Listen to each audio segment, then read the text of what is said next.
YouTube, how we doing, family? It's your boy, yo! And this is another episode of the Ballpark Show. I go through every MLB game every day and try and narrow it down to the plays that I personally see the most value in. Today's Saturday, August 16th. I have 3 games and 4 props at the end, so stick around. I do this every day for free, so please leave a like, subscribe to the channel, and let me know in the comments, are the Brewers winning their 14th straight? Without further ado, let me get into today's recap.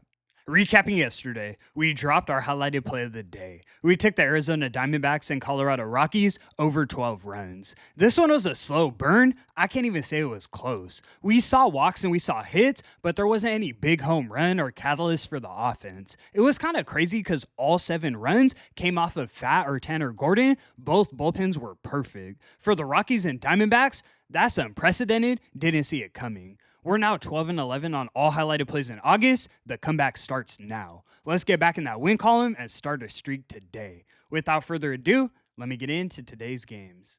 In our first matchup, we have the Texas Rangers in Toronto taking on the Toronto Blue Jays. Blue Jays are minus 158 on the money line, and the total is 8.5 runs. On the mound, we have Patrick Corbin going for Texas, and we have Eric Lauer going for Toronto. This is a huge mismatch. Corbin currently has a 4.0 ERA. He's walking batters and giving up hard contact, so I expect regression moving forward. Lauer's been outstanding, 19 starts with a 2.82 ERA and just a 3.2 expected. When I look at both offenses over the last 30 days, there's no comparison. Toronto ranks second in the league only behind the Brewers, and the Rangers rank 28th. Only better than the Rays and the Nationals. Texas does have an advantage in their bullpen, but I don't think that'll be enough against the red-hot Jays. We're taking the Blue Jays on the run line. You can find it for plus 130 odds as our first selection of the afternoon.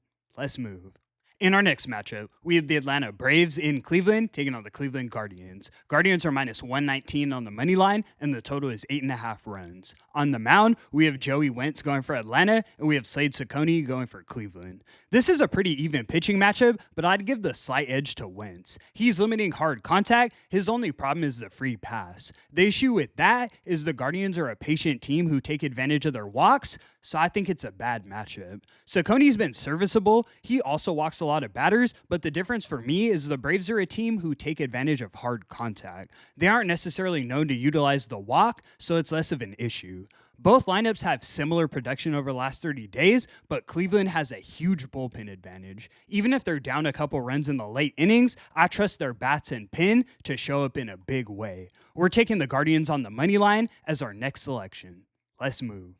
In our last and final matchup, we have the San Diego Padres in Los Angeles taking on the Los Angeles Dodgers. Dodgers are minus 130 on the money line, and the total is 8 runs. On the mound, we have Dylan Cease going for SD, and we have Blake Snell going for Los Angeles. Dylan Cease is on that revenge tour. He's only allowed 9 earned runs in his last 24 innings pitched. He's back to getting strikeouts at an elite clip, 40 in his last 5 games, and I expect him to continue to improve moving forward. Snell's looked good in his first few starts, but a 3.35 xWOBA against the Padres lineup, we should see some regression. San Diego's offense ranks 4th in the league over the last 30 days. Better starting pitcher, the hotter lineup, and the best bullpen in the league for plus money? Sign me up. We're taking the Padres on the money line. You can find it for plus 108 odds as our highlighted selection of the evening. All right, guys, let me get into these props, 4 for today, and I'll get you in and out of here. First, we're taking Bo Bichette of the Toronto Blue Jays to get 2 or more bases. He's in good form, batting for power and hitting a 2.94.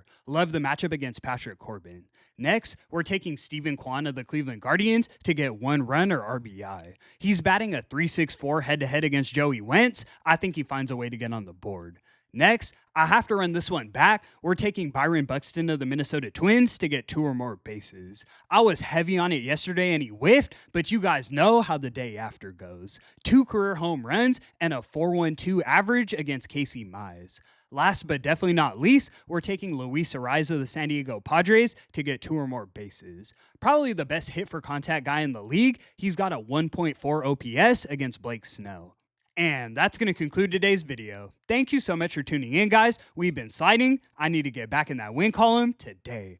I'm locked in. Let's go 3-0 and keep it moving. I appreciate the support so much. I do this every day for free, so please leave a like and subscribe to the channel. It's your boy, yo! And until the next one, I'ma catch y'all. Peace.